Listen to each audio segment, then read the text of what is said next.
তো hello friends, তোমরা সবাই কেমন আছো? আশা করি সবাই ভালো আছো। তো তোমরা জানো আমার একটা ডমিনার বাইক আছে, ডমিনার 400। তো সেটার একটা প্রবলেম হয়েছে, সেই প্রবলেমটা তোমাদের সাথে শেয়ার করছি। তোমাদের সাথেও হতে পারে। তো তোমরা মেকানিকের কাছে গেলে অনেক টাকা চার্জ নিয়ে নেবে, অনেকে মিথ্যা কথা বলে হয়তো এটা খারাপ ওটা খারাপ বলে অনেক পয়সাই নিয়ে নেবে। তো এটার খুব সামান্য সলিউশন।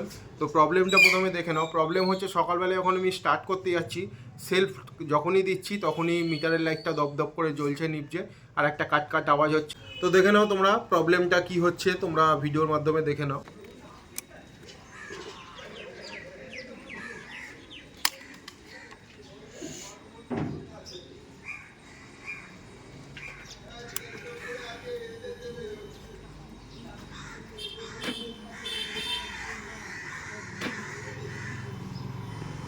তোমরা দেখলে এরকমই সমস্যা হচ্ছে। সকালবেলা ঘুম থেকে, যেহেতু আমি 5-6 দিন বাইকটা ইউজ করিনি, আমি প্রবলেমটা অনেক জায়গায় শেয়ার করছিলাম যে এরম এরম প্রবলেম হচ্ছে, ওরম প্রবলেম হচ্ছে, কী করা যায়।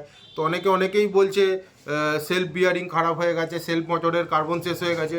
কিন্তু না, কোনোটাই না। কারণ আমার সেলফ মোটরের কার্বন যদি শেষ হয়ে যায় তো কখনোই সেলফ নেবে না। তো আমার সকালবেলা প্রথমটা আমি দুবার ট্রাই করেছিলাম রিলে শর্ট করে। দুটো রিলে থাকে বাইকে, তোমরা জানো যারা। তো বাইকে দুটো রিলে শর্ট করলে ডাইরেক্ট স্টার্ট হয়ে যায়। তো সেটাই আমি করে দুবার স্টার্ট করেছি। একবার স্টার্ট হওয়ার পরে সারাদিন বাইক চালালে কোনো প্রবলেম হচ্ছে না, একমাত্র ঠান্ডা হয়ে গেলেই তখনই প্রবলেম হচ্ছে। তো আমি অনেকের সাথে কথা বলেছি। তো আমার একটা বাজাজের সার্ভিসের একটা দাদা আছে।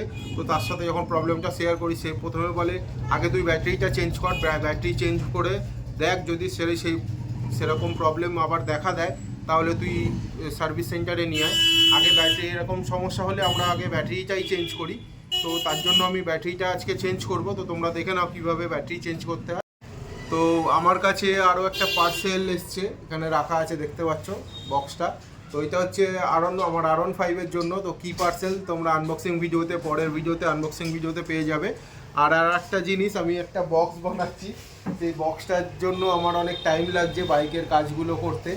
তো বক্সের ভিডিও তো তোমাদের সাথে শেয়ার করতে পারবো না, আর দেখিয়ে দেবো বক্সটা বানানো কমপ্লিট হয়ে গেলে, তখন তোমাদের দেখিয়ে দেবো। তো যাদের কাছে ডমিনার বাইক আছে তারা জানো, ডমিনার বাইকের ব্যাটারি চেঞ্জ করতে গেলে এই সিটটা খুলতে হবে। এই সিটটা খোলার জন্য আমাকে এই পিলিয়ন সিট খুলতে হবে। তো পিলিয়ন সিট খোলার জন্য এখানে রয়েছে, দেখে নাও, এই যে চাবির জায়গা, এখানে তোমাদের চাবি দিয়ে খুলতে হবে। তো তোমরা জানোই যাদের কাছে ডমিনার বাইক আছে। তো আমি এটা খুলে নিই আগে, প্রবলেম হয়ে যাবে। তো এই সিটটা খুলে গেছে। তো তোমাদের টুলস বেশি লাগবে না, টুলস এর মধ্যে দেওয়াই থাকে বাইকে। যাদের কাছে নেই তাদের হচ্ছে রেঞ্জ লাগবে একটা, আর একটা স্ক্রুড্রাইভার লাগবে। তো আমি টুলসগুলো বার করে নিই। আমার বাইকের সাথে যেগুলো ছিল সেগুলোই আমি ইউজ করছি, কারণ তোমরা জানো আমার কাছে টুলস আছে। তো প্রথমে এখানে আমাকে 10 নম্বর দিয়ে এটা খুলতে হবে। এই বোল্ট দুটো রয়েছে, দেখতে পাচ্ছ, একটা এখানে, একটা দুটো, এই দুটো বোল্ট খুলে নিতে হবে, তাহলে সিটটা খুলে যাবে আমার।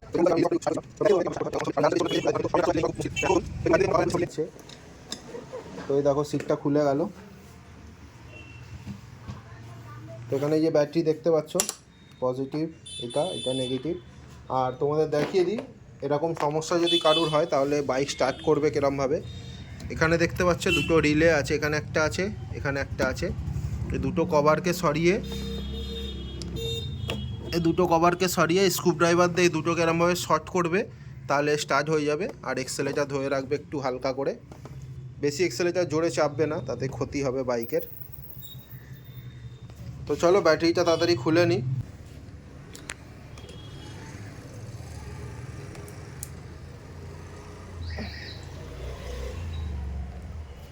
তো তার জন্য স্ক্রুড্রাইভার দেখতে পাচ্ছ।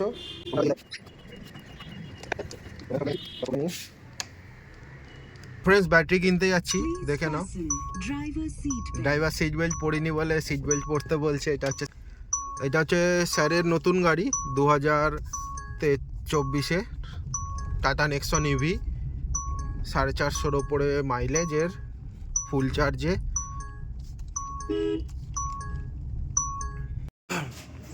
তো ফ্রেন্ডস, ব্যাটারি কিনে নিয়ে চলে এসেছি, দেখতে পাচ্ছ সেম ব্যাটারি।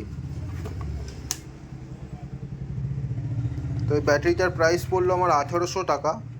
পুরনো ব্যাটারিটা রিটার্ন করে নতুন ব্যাটারি নেওয়াটা 1800 টাকা পড়লো। তো এটা হচ্ছে ওয়ারেন্টি কার্ড, লাগিয়ে নিই তাড়াতাড়ি। ফ্রেন্ডস ব্যাটারি লেগে গেছে, পজিটিভ নেগেটিভ লাগিয়ে দিয়েছি, ভালোভাবে টাইট করে লাগিও তোমরা, যা লুজ থাকলে প্রবলেম হবে স্টার্টের, লাইটের, হর্নের সব কিছুরই সমস্যা হবে, হঠাৎ চলতে চলতে বন্ধ হয়ে যাবে। তো এগুলো খুব টাইট করেই লাগাবে, স্ক্রু দুটো খুব ভালোভাবেই টাইট দেবে।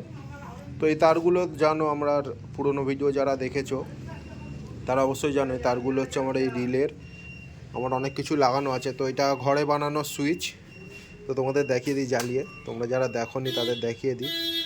তো এটা স্টার্ট করে নিই একবার। তো দেখো ফগ লাইটের সুইচ, ইয়েলো লাইট আছে, ফগ লাইট আছে, হ্যাজার্ড আছে, করছে।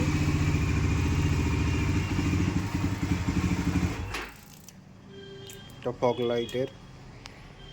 তোমরা দেখলে যে আমার বাইকের কী কী সমস্যা হচ্ছিল, সেই সমস্যার সলিউশনটা কি। সবার আগে আমি এটা চেঞ্জ করলাম, এবার যদি তারপরেও কোনো সমস্যা হয় তো তোমাদের আপডেট দিতে থাকবো আমি। এরপরেও যদি একই সমস্যা হয় তাহলে আমার অন্য প্রবলেম হবে, তখন আমার সার্ভিস সেন্টারে যেতে হবে। যারা আমার পুরনো সাবস্ক্রাইবার তারা অবশ্যই জানো যে আমার বাইক আমি মডিফিকেশান ভিডিও খুব ভালোবাসি, বাইকের মডিফিকেশান করতে খুব ভালোবাসি, আর তার সাথে কিছু কিছু ছোটোখাটো রিপেয়ার আমি নিজেই করে নিই। তো যারা আমার ভিডিওটা প্রথম দেখছো তারা মডিফিকেশান ভিডিও আর এরকম রিপেয়ারিং ভিডিও পেতে আমার চ্যানেলটিকে অবশ্যই সাবস্ক্রাইব করে নিও, পাশে থাকা বেল আইকনটি চাপতে ভুলো না, আর কমেন্ট করে জানিও ভিডিওটা কেমন হলো, আর কী কী ভিডিও তোমরা চাও বা কী কী মডিফিকেশান ভিডিও তোমাদের ভালো লাগে। R15 আর ডমিনার বাইক আছে আমার কাছে, তো তোমরা পুরনো ভিডিওগুলো দেখতে পারো, অনেক ভালো ভালো মডিফিকেশান করা আছে। তো আর একটা মডিফিকেশান ভিডিও খুব তাড়াতাড়ি আসতে চলেছে আমার R15-এর জন্য। তো দেখা হচ্ছে পরবর্তী ভিডিওতে, টাটা, সবাই ভালো থাকবে।